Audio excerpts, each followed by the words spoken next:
Well guys, good afternoon once again. Panibagong araw, panibagong vlog na naman ang gagawin natin. Guys, medyo mainit na, no? Mainit ng panahon. To make sure, pakita ko sa inyo.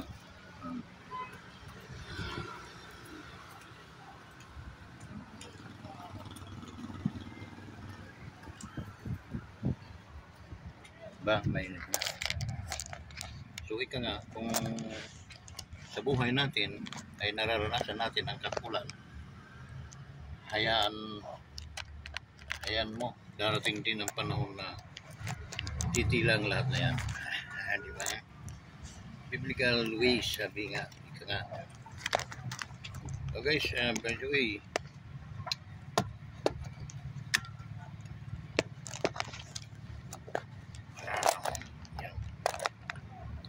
mamaya papagawa ko ng ng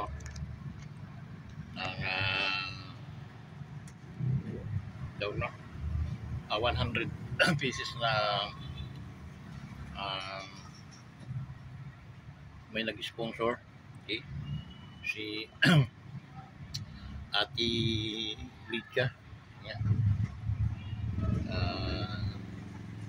Nag-gigas sa akin, and then yun, ipapaano natin, papagawa naman natin ng sticker, okay? So guys, ito ang inyong calendars once again.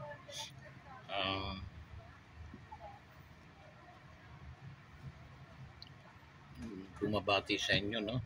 Shout out sa inyong lahat, ang ating mga kaibigan, solid na mga calendars, no? Dito sa Metro Philippines. Shout out sa inyo guys. Ating mga kasangkayan dito sa Samar, no? Hindi ko talaga maano ng Samar, palagi natin shout out dito kasi madaming mga vloggers dyan sa Samar. Tuwang-tuwa naman ako kasi mas maganda yung maraming kumikita ng mga mga kababayan natin dyan sa Samar para makatulong din. At tulad ng ni Calendars, makatulong din tayo dun sa mga nangangailangan. Ganun lang kasimple. So, we are proud of you guys dyan sa Samar, no? Ang mga vlogger natin dyan. Kaya good work lang, no? Tuloy-tuloy lang, huwag mani-discourage kasi once na na-discourage ka, talagang titigil ka. So, pag tumigil ka, hindi ka kikita. Hindi ka ma-monetize. Ganun, tulungan lang tayo guys, sa mga tidahakuan. Samar, no? Samar Liti. Tulungan na kita para magka aton mga subscriber, okay?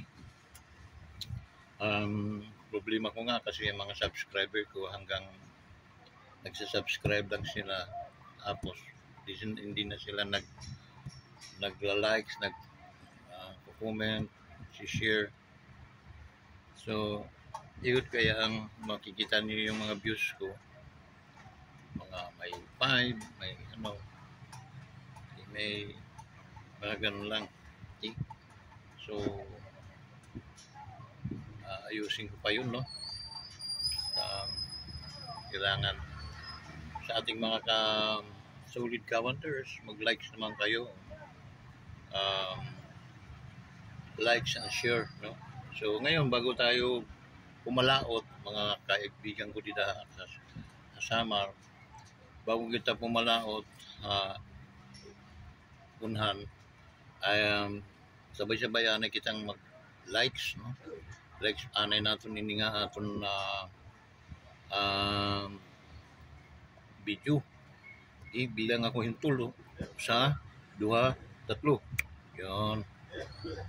Salamat sa likes guys. Tuwang-tuwa na si Calendars dyan. Ano pa ating mga mga ikagaw dyan, mga sa Southern dito, mga Albiros, no? Albiro umapas. So Southern Leyte, no? Shout out sa inyong talanda, mga ikagaw, mga tsuhin, no? Mga kadugo ni ng mga albiro niya Bilardi, no? Mga Bilardi da sa Southern Leyte. Kumusta na mo diha? Shout out sa inyong tanan, no? Mga gwapa-gwapo na mga albiro diha. So shout out kayo. Kunya mag-like sad mo, oy. Sa ka likes, okay na ako. Lagi mga tsahin dyan sa Southern Leyte, sa Buli, Bato, no? Sa Bato. Shout out yan yung tanan. Hoping na you are in good health today with prosperous life activities. English yun. So, mauna. Yeah. Atong mga yan sa sa Mindanao, no? Ang ating mga supporter ni Pangulong Duterte. So, ano lang taas nooman tayo dahil ng una, best and most president na na-encounter humawak ng Pilipinas ay former Pangulong Duterte. Walang duda yun, no? Mayroong contrast, bigayin ko talaga. I don't know. It is my own opinion, no? Pero opinion ng karamihan yun, no?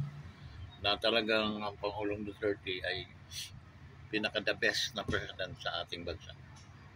Okay?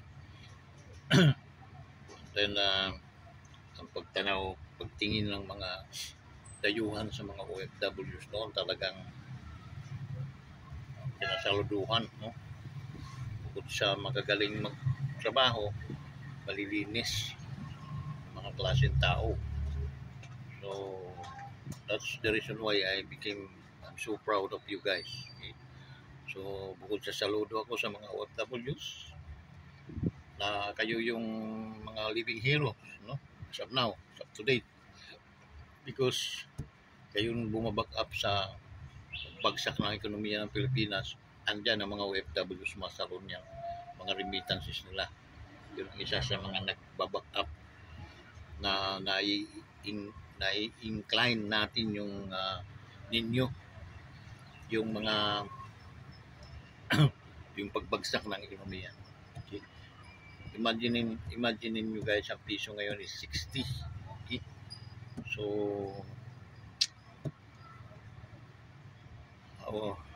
Pasko darating.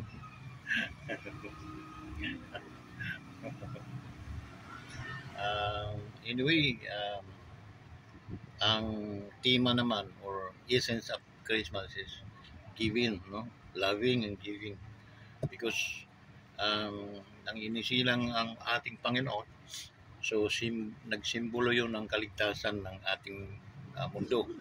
Because noong araw, para lang ma-cover yung kasalanan ng mga tao, they offer the blood, no, animal, no, yung mga pinakamagagandang mga hayop nila na inalagaan nilang kanilang inaalay sa altar, no, inaalay na sa Panginoon. But in the new generation, during the time of Jesus Christ,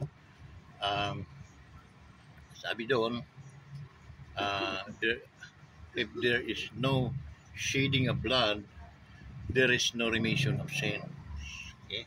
So kung walang paagos ng dugo, paula, walang kapatawaran ng kasalanan. Okay? And that's the reason why na yung mensahe ng Pasko ng si Jesus ay isinilang ay pagmamahal. John chapter 3 verse 16, it says that, "For God so loved the world that He gave His only Son, whosoever believe in Him should not perish but have an everlasting life." Wow, that's great, no? Good news, the good tidings, no? Yun ang pinakamagandang balita. Na during December, hindi lang naman yung mga regalo ng mga kabataan ang inaano natin doon, but to remind us being a Christian, that there is a child born to offer, uh, in order us to save, okay?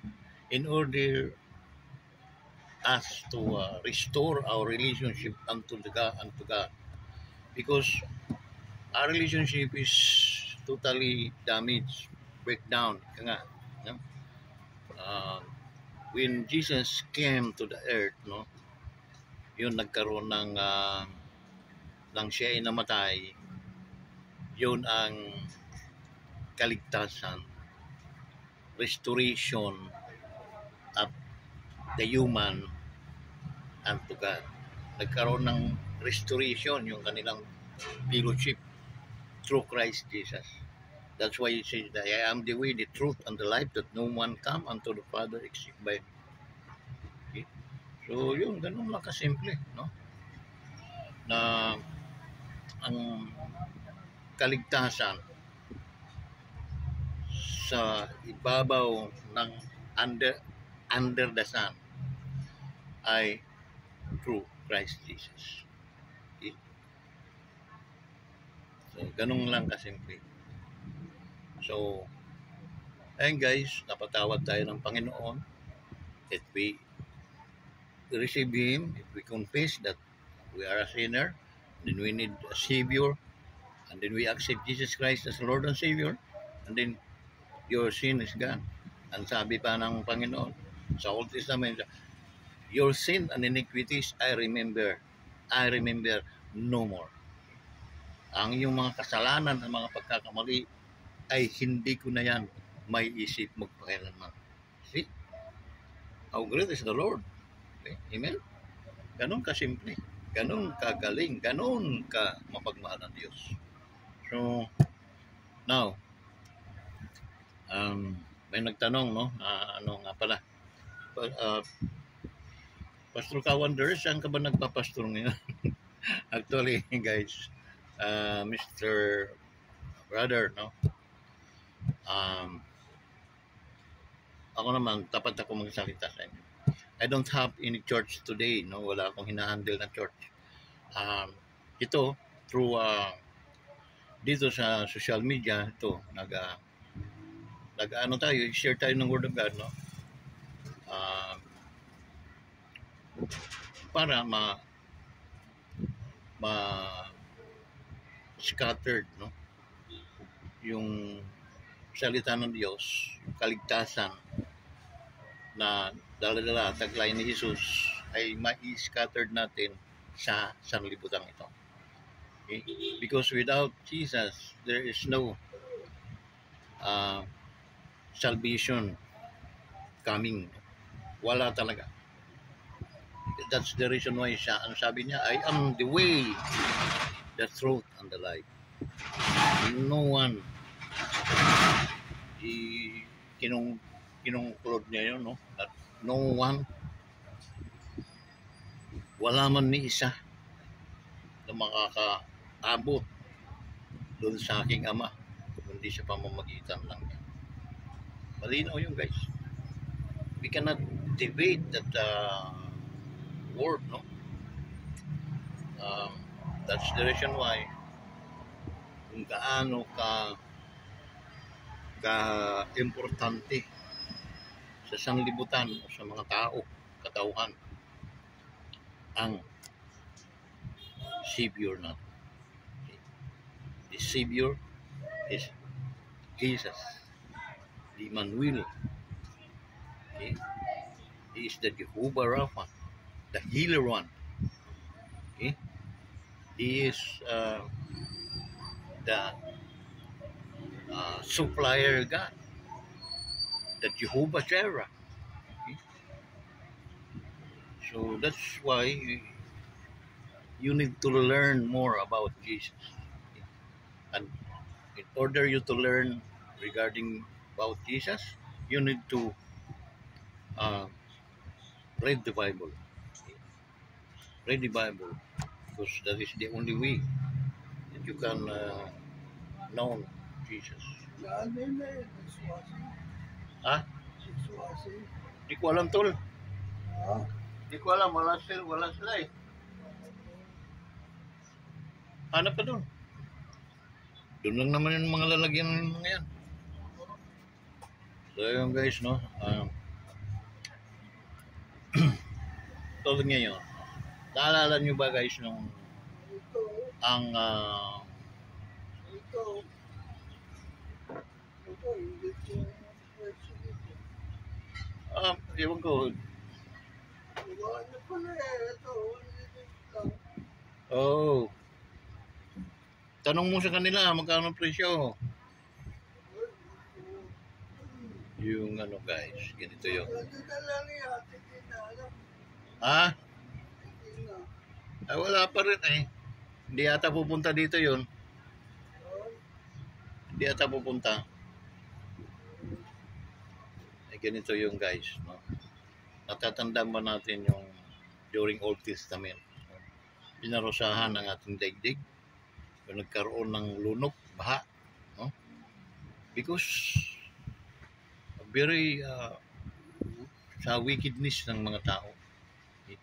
Alam mo guys, mga ginagawa ng tao nung araw, if we read the Bible, no, sa Old Testament, karumal-dumal, may mga tumboy, may mga bakla, gano'n, no, mga magulang, ipagsik sila sa kanilang mga kadugo, mga gano'n, no. So karumal-dumal na sa paningin ng Diyos ang mga ginagawa ng tao. That's the reason why na pinarusahan ang ating daigdig. And I think hindi ko rin maano yung guys na sila hanggang ngayon, ito parang familiar na naman tayo sa mga nangyayari. Ano to? 36. 36.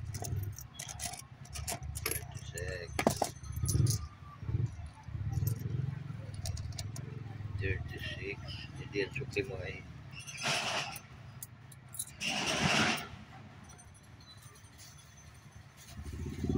Ano si Ray, hindi napasok. Baka hindi ko alam. Baka manganganak na. Dito ko.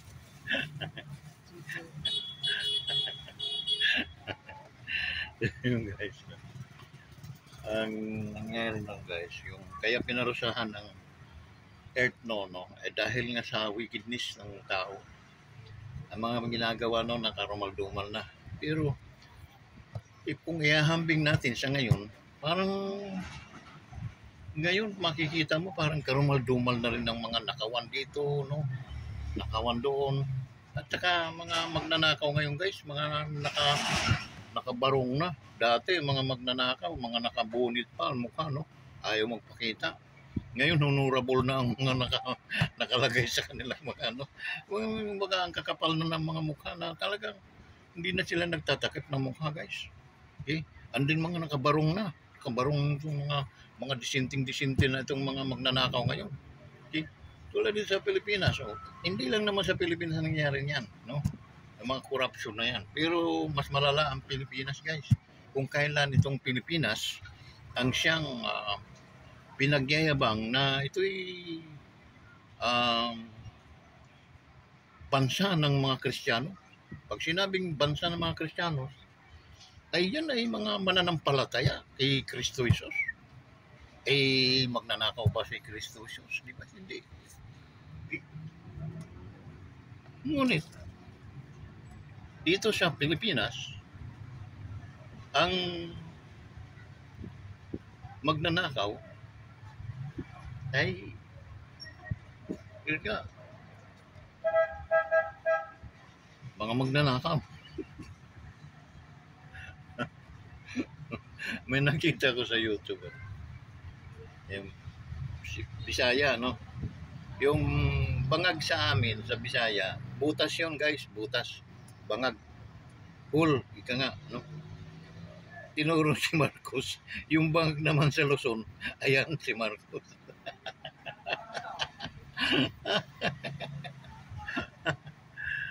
Ayun guys, hindi natin Tapos, second tacos. Sir, 300. Ito, 45 isa. Matamis naman. Baga, hindi tayo mapapahiya. Matamis niya. So, ano, ang tuyot na iba. Ano pa lang yan, sir? 35 ang isa? Opo, sir. Ay, sir. Saka isang daw lakatan, pwede ba yun? Lakatan, sir. Saka din.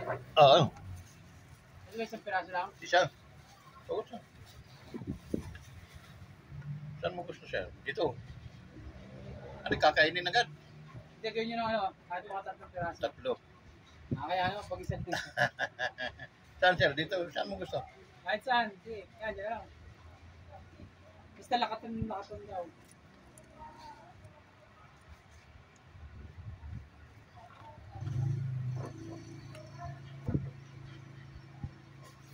Magkano ba kilo dyan, boss? 120, sir. 20. Magkano ko tayo. Oo, Davao to, sir, eh. 300, sir. Ito, sir. 44. 40 na lang.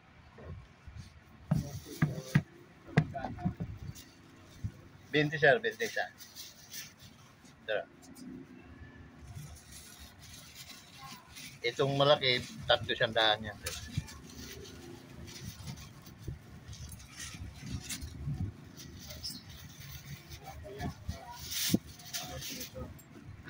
Okay.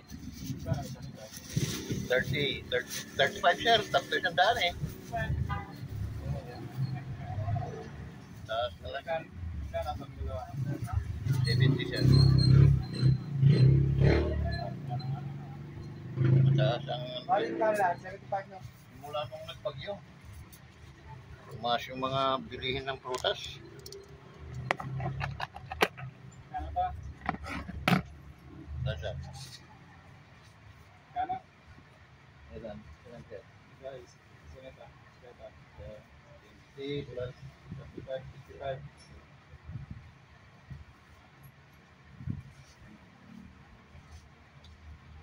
Ito. Dero.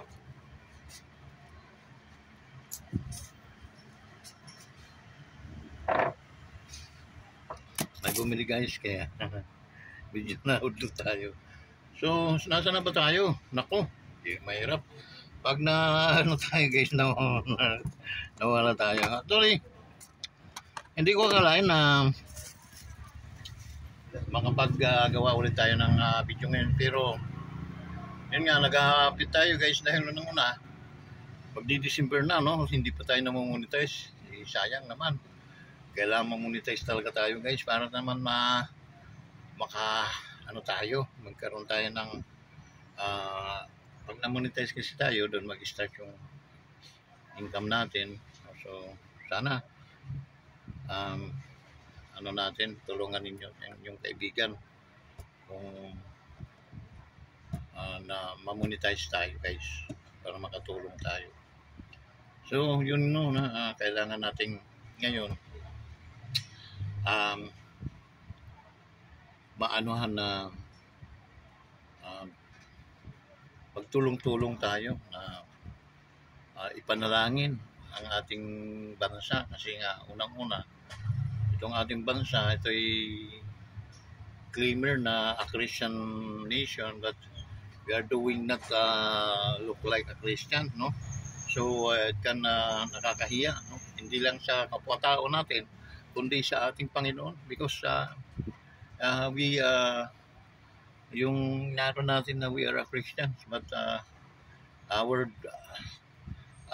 ano yung ginagawa natin is evil doing, no? So guys, parang naniniwala kasi ako sa salita ng Diyos na makakapagbago ng takbo ng situation, okay? Kasi sa before nasunog yung ano Sodoma ba yun? Before siya nasunog, talagang nakipagbargain dyan ang alagad ng Diyos at saka sa Panginoon.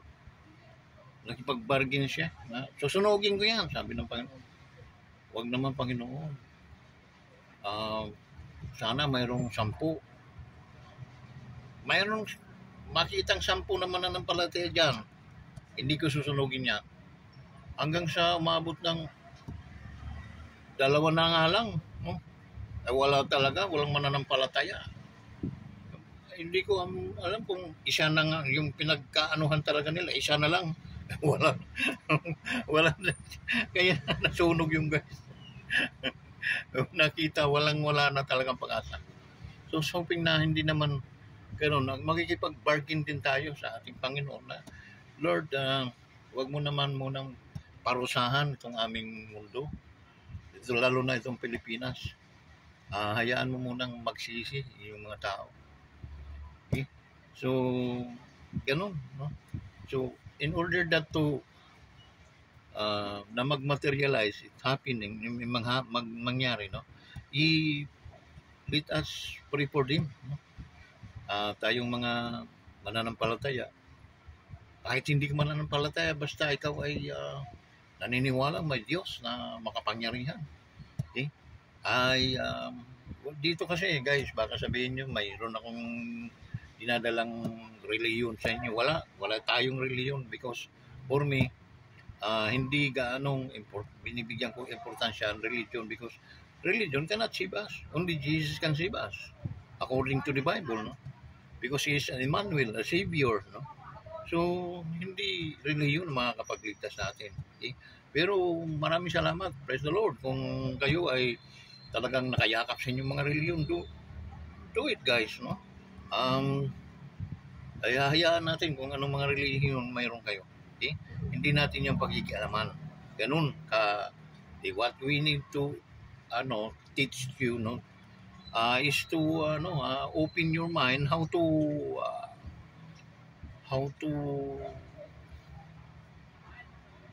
being closer to Jesus. Know more or better Jesus. Who is Jesus, no? Kailangan makilala mo siya para at least maging close ang bawat isa sa ating Panginoon. So yun guys, no? So sana bago mahuli ang lahat, tayo po ay magtulungan, tayo ay magkaisa. Ay hingin natin sa Panginoon na sana karoon ng magandang ang ating bansa, magandang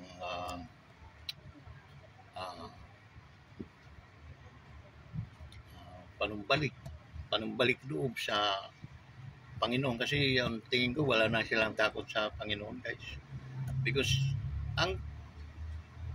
hindi man sila makita ng tao sa kanilang mga pinagawang pagnanakaw, pandaraya o ano man na mga pangniniyupi nila sa mga kapwa nila tao, ay mayroong tao nasa taas na nakasubaybay sa atin guys, 24 hours a day, 7 days a day, no?